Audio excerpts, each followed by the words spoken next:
What up, YouTube? So, I'm coming back at you with a series that I'm also going to be starting along with the football series that I'm doing.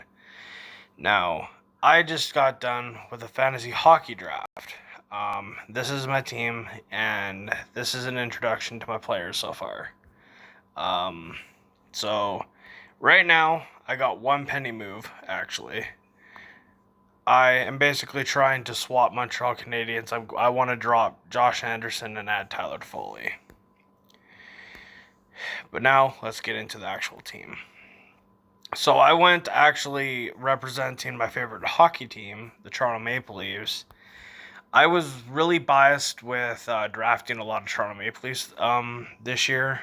Um, they're just a high offensive team, and I really feel like it's going to pay off. But so third overall, as you see right here, I draft Austin Matthews. So he was my first pick. Obviously, McDavid and Draisaitl went first and second. But then I also drafted Sidney Crosby. I got him 23rd overall. Not bad. I also got another Toronto Maple Leaf, Mitch Marner. Got him 38th, which is a total steal, if you ask me. I got the Colorado Avalanche player, Gabriel Landeskog. I drafted him 78th overall. I got Winnipeg Jets player Nikolaj Ehlers, who paid off. He really did pay off for me last year too. He's a good mid-level player to have on your team. I drafted him 83rd, which is still not bad. And then I also went with Tampa Bay forward Steven Stamkos. I drafted him 98th. Stamkos can go either way. He's been struggling the last few years, but I really do believe that the talent around him can really bring up his game. Like, if he's playing alongside Braden Point and Nikita Kucherov throughout a whole season, I really do think that his numbers will definitely increase from last year. And then I also got another underrated player this year, Andrei Svechnikov of Carolina Hurricanes. I got him all the way at 118th, which is a complete steal. This guy caught fire last year and became a really good a high mid-level talent to have on your roster. And then I also went with Brock Boeser. I drafted him 143rd.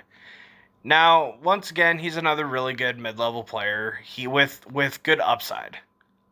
He can be streaky at times, but for the most part, he's consistent. And if it's, like I said, if the players around him do better, like I think if Pedersen does better this year, I feel like that will also make Boeser better. But yeah, I really do like Brock Boeser as a high mid-level guy. I also got Kevin Fiala. I drafted him 163rd. Fiala was kind of a pick of a kind of iffy what if, because he is a risk mainly because the whole thing going on with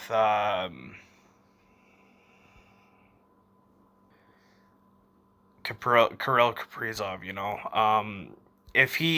if Kaprizov resigns by the start of the season, I feel like Fiala's numbers and value will go up.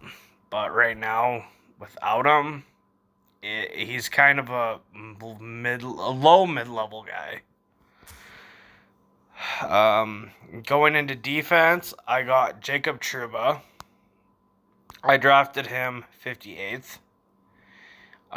He should get quite a lot of points playing alongside Adam Fox, in my opinion. I also went with Drew Doughty at 63rd. Now, Doughty might surprise you guys. I really think LA has took a step forward this year, this offseason, and I really believe that will help players like Anze Kopitar, Drew Doughty. I really do think that Alex Iafallo even. Um, just mainly because of the skill levels that they added and the skill players that they added onto that team. I really feel like that team's going to take a step forward. I also gone with Boston player Charlie McAvoy. Now, McAvoy is another underrated player. I drafted him 103rd. When it comes to defense, it's really hard to find those good mid-level guys. And I really believe Charlie McAvoy is one of them. I really suggest that, like, if it's coming to the mid-level of your draft, to definitely take a look at him, especially on defense. I also went with another Toronto Maple Leafs player, Jake Muzzin. Now, Muzzin, at 123rd, I drafted him. He is consistent. If he's not injured, he's consistent. He is, I would say, a complete mid-level defenseman. He's valuable to have on your team because he's good on defense. His plus-minus, if your league counts plus-minus, he's good. I also think with assists, he can rack up some assists just because of the offense on the Toronto Maple Leafs. So he's definitely worth a look. I also, at a very late pick, at 158th, I went with Jared Spurgeon. Now, Spurgeon, it kind of goes the same thing with Kevin Fiala. Even though he's a defenseman, the points really rely on Kirill Kaprizov.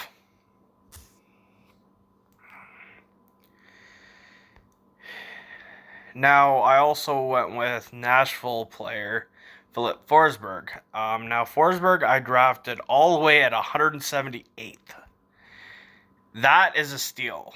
I really do think he's very underrated. I get that Nashville's offense is terrible around him. I get it. But this man averaged on normal leagues 2.0 fantasy points, I believe, last season. Which is very valuable to have. He's another really good mid-level player when healthy. And as I said before, I went with Josh Anderson. Now, Anderson, I drafted 183rd, but on most leagues I've seen, Tyler Toffoli is actually available in most leagues. So I would just, I'm kind of using Anderson as a drop to get Tyler Toffoli, because I do believe Tyler Toffoli is the better player, even though for some weird reason leagues are counting him for Josh Anderson to be higher than Tyler Toffoli, but last year really shows the difference of the two. And I also went with Sam Bennett. Now, you might be asking why. He showed really strokes of genius last year in Florida, and he is very he has a very big chance of breaking out the season. I think Florida is a strong team, and I really think that it depends where you draft him. If you draft him around where I drafted him, which I drafted him 198th, he is definitely a value pick. I really think he's underrated by most, and I think he has the upside that you would really want. Now on to fellow, Florida player Carter Verhaeghe. Now Verhaeghe is a little bit less than Sam Bennett, but I do believe he still also has that upside. I drafted him 203rd. He's a value player. He's a good bottom forward player that can get hot at times. He's good to have on your roster just in case of injury or something like that. He's a good fill-in player. And last but not least, for the forwards and defensemen, I went with defenseman Jonas Brodin. Now, I drafted him 218th. Jonas Brodin is another underrated defenseman. He's usually available in most leagues. If you have one defenseman that you really just don't want to have on your team, you could definitely go with Brodin. So I think he is a value pick as well. He's good to have on your team. Now, for goaltenders, I also went with Darcy Kuemper. Now, Kuemper is actually available in most leagues as well. Now, you might think Darcy Kuemper, he's kind of sucked the last while. Yes, under Arizona. Arizona is a terrible team. He is now with Colorado, which is a good team. So, just being on that team is going to raise his stats and his fantasy value to a whole new level. I would definitely say probably a top 5 goalie in the NHL for fantasy this upcoming season. So I drafted him 18th. So he is going quick in newer drafts, but if you've already drafted your team, there's a small chance that he's still available in your free agency. So make sure you go look. I also went with Toronto Maple Leafs goalie Jack Campbell. Now, Campbell, he's kind of a risk, but he's really come to a new game. He's found his groove of late. Like last season, he did really good. I like having him. He's going to be the shared starter in Toronto. He's probably going to be the 1A goalie. He's definitely a worth looking at. I drafted him 43rd. So if you want to go forwards and defensemen first, Jack Campbell's usually there waiting for you. And then finally, I went with Carey Price. Now, Carey Price, I drafted 138th. People have gotten concerned with his consistent lack of playing well in the regular season, but every year it seems like he does very good in the playoffs. So he's a risk play, but I do believe he's going to bounce back this season, just because of his play in the playoffs last season. And that was my fantasy team for this year. Thank you for watching. Share this around. Peace.